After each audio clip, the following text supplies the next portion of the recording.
আসসালামু আলাইকুম ওয়া রাহমাতুল্লাহ। প্রিয় দর্শক, শবে মেরাজ আমাদের সামনে সমাগত। আমাকে অনেকে প্রশ্ন করেছেন শবে মেরাজের নামাজ কি করে পড়ব এবং রোজা কবে রাখবো। প্রিয় দর্শক, আপনারা নামাজ আদায় করতে পারেন শবে মেরাজের রাতে, কারণ আল্লাহ পাক রব্বুল আলামিন যখন দয়াল নবীজিকে তার একান্ত কাছে নিয়ে গিয়েছিলেন দাওয়াত দিয়ে, আল্লাহ পাক বলেন কাবা কাউসাইনি আও আদনা, এতটুকুই কাছে চলে গিয়েছিলেন। একটা তীর ধনুক টান দিলে যতটুকু তীর কাছাকাছি চলে আসে, তার চেয়েও আরো কাছাকাছি চলে এসেছেন প্রিয় নবী আল্লাহর। সুবহানাল্লাহ। সেখান থেকে 5 ওয়াক্ত নামাজ আল্লাহ পাক ফরজ করে দিয়েছেন। রাসূলুল্লাহ সাল্লাল্লাহু আলাইহি সাল্লাম ইরশাদ করেছেন, আস-সালাতু মি'রাজুল মুমিনিন, নামাজ হচ্ছে মুমিনদের জন্য মেরাজ স্বরূপ। সুবহানাল্লাহ।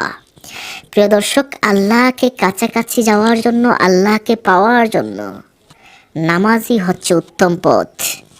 এজন্য সবে মেরাজের রাতে আসুন আমরা বেশি বেশি করে আল্লাহ পাকের কাছে সালাত আদায় করি এবং বেশি বেশি করে আমরা নামাজ আদায় করি।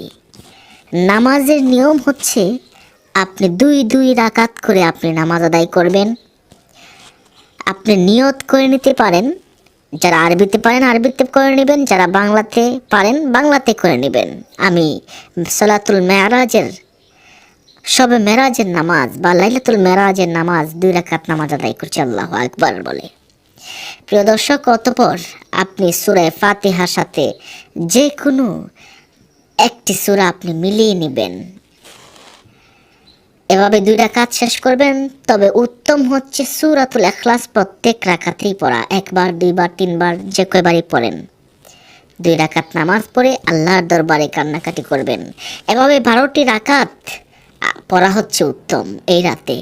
প্রিয় দর্শক, আপনি তাসবিহ তাহলিল পড়তে পারেন এভাবে, সুবহানাল্লাহ, আলহামদুলিল্লাহ, আল্লাহু আকবার, আস্তাগফিরুল্লাহ, এগুলো একটু বেশি বেশি করে পড়তে পারেন। এবং আপনি কোরআন শরীফ থেকে তেলাওয়াত করবেন। আল্লাহ পাক রব্বুল আলামিন কোরআন তেলাওয়াতকে খুব পছন্দ করে থাকেন। প্রিয় দর্শক, আপনি রোজা রাখবেন, কারণ বর্ণিত আছে রাসূলুল্লাহ সাল্লাল্লাহু আলাইহি সাল্লাম যখন আরশে আলায় যাচ্ছিলেন মেরাজ শরীফে, তখন তিনি রোজা রেখেছিলেন। এজন্য মুসলমানদের উচিত কমপক্ষে 1টি রোজা রাখা।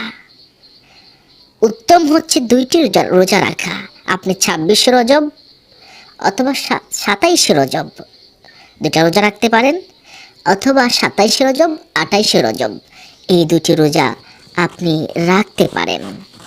প্রিয় দর্শক, আল্লাহ পাক রব্বুল আলামিন হয়তো এগুলোর খাতিরে আমাদেরকে মাফ করে দিতে পারেন। আল্লাহ আমাদের বেশি বেশি ইবাদত বন্দেগী করার তৌফিক দান করুন, আমিন। সাবস্ক্রাইব করুন আজহার চ্যানেল 24।